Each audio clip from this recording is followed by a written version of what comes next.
Sisimulan po naman ng ating Pinay tennis star na si Alex Iyala ang grass season sa WTA 125 Birmingham Open doon po naman sa Inglaterra. Makakalaban po ni Iyala si Priscilla Hon ng Australia sa round of 32 mamaya pong alas 5 ng hapon.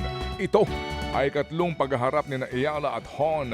Nanalo po si Iyala noong pong 2023 bago nakabawi si Hon noong 2024.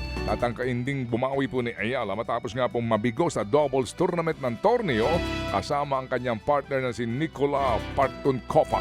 Hindi nakalusot ang dalawa kina Harriet Dart at Maya Lumisden 6-4, 2-6, 11-9. Samantala, bigo din po sa unang dalawang laro ang Gilas Pilipinas Women 3x3 sa FIBA World Cup sa Poland. Unang natalo ang Pinas sa Latvia 14-11 sa simula po ng kampanya sa Pool C. Hindi naalagaan ng bansa ang lamang at tuluyang naagaw po ng Latvia ang panalo. Tambakan o tinambakan sila ng number 6 seed na Germany 22-10. Magpapatuloy po ang kampanya ng Gilas Women bukas kontra sa China at Italy. Lumalaban para sa Pilipinas sina Casey De La Rosa, April Bernardino, Mika Cacho at Camille Clarin.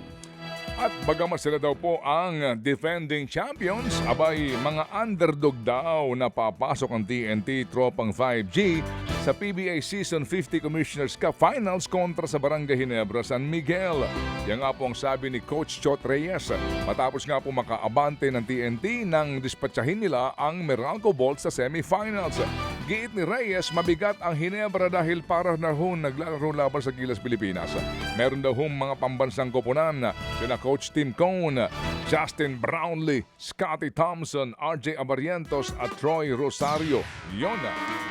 Habang nagretiro ho naman ito lamang nakaraang taon sa national team duties si Japet Aguilar. Tinalo po ng TNT ang Ginebra sa loob ng 7 laro noong pong Season 49 Commissioners Cup. At ang TNT po actually, ito po ay galing sa twice to beat ha.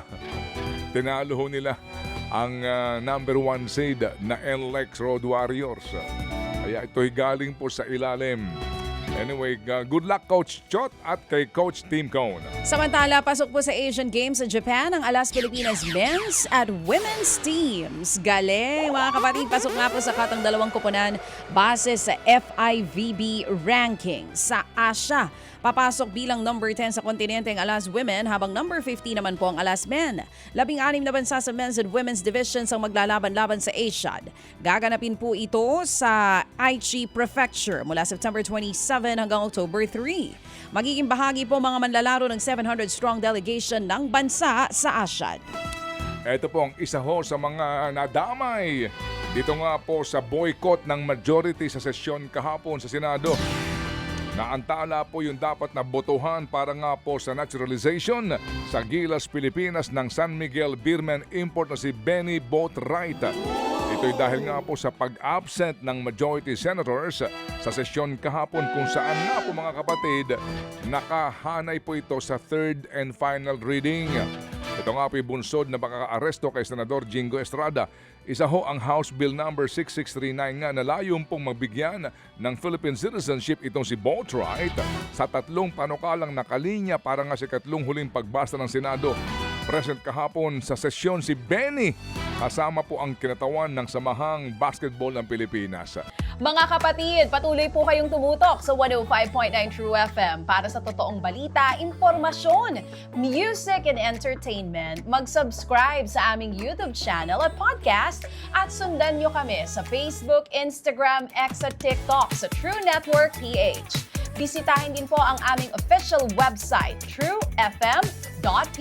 At panoorin din kami sa True TV Signal, Channel 19. Kami po ang 105.9 True FM.